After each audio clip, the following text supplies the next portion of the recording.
Hello mga ka-Soulsters, magandang umaga, magandang araw, panibagong buhay, panibagong pag-asa na naman sa ating lahat. Today is December 23, 2023, Miyerkules, at ngayon ay Christmas party ni Mikmik. Paano niyo ba umpisan ang inyong araw? Kami ganito. Pagkagising, mananalangin, diretso sa baba at magre-ready na ng mga babaunin.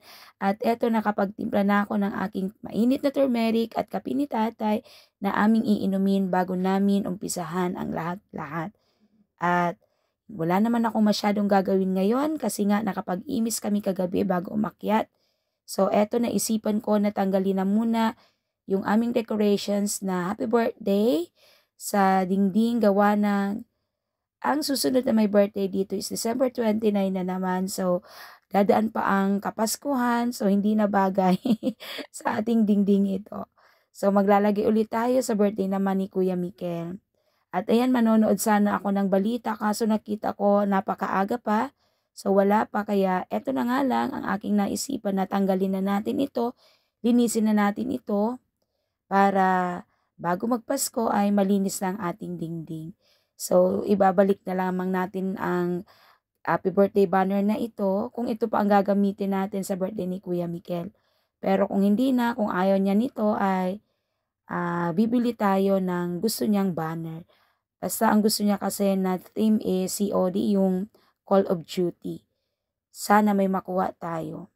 Kasi pag nag-order pa sa Orange Basket, medyo may katagalan bago dumating.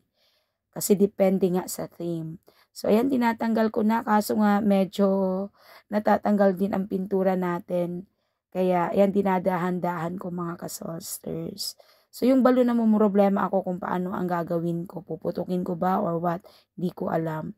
At etong banner na to ay tinitipon lang namin at ipinapadala namin sa probinsya sa aking biyanan at ginagamit pa din nila kapag may birthday celebration din doon sa Bicol. So, hindi na sila bibili. So, ayan. Inuunti-unti kong tanggalin or dahan-dahan kong tinatanggal kasi nga nagbabakbakan ang pintura at pumutok pa yung isa. Grabe yung gulat ko dito. Dumikit kasi doon sa tape yung balloon, tinatanggal ko, pumutok. At eto naman yung ipinapakita ko ay Christmas photo namin ng aming pamilya. So, eto, tapos na ako, nalinis ko na. Katulad ng sabi ko, wala akong masyadong gagawin ngayong umaga kasi nga nakapag-imis na kami kagabi. At inaantay na lamang naming luto at aayusin ko ng babaunin. So, eto, iniinom ko na ang aking turmeric bago naman maligo.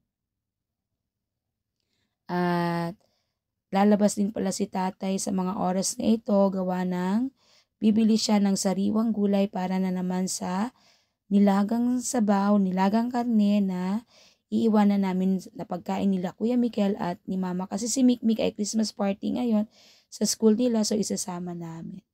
So, ayan, hindi masarap ang aking iniinom pero ika nga, pagka everyday mong iniinom ito ay may magandang maidudulot sa ating kalusugan, yung turmeric.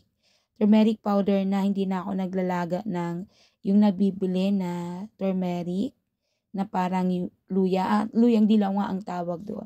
So, yung turmeric powder ng aking binibili. So, mapakla pero since nga mabuti sa kalusugan, so iniinom natin ito daily. So, yan lamang aking maibabahagi mga ka-Soulsters ngayong araw na ito.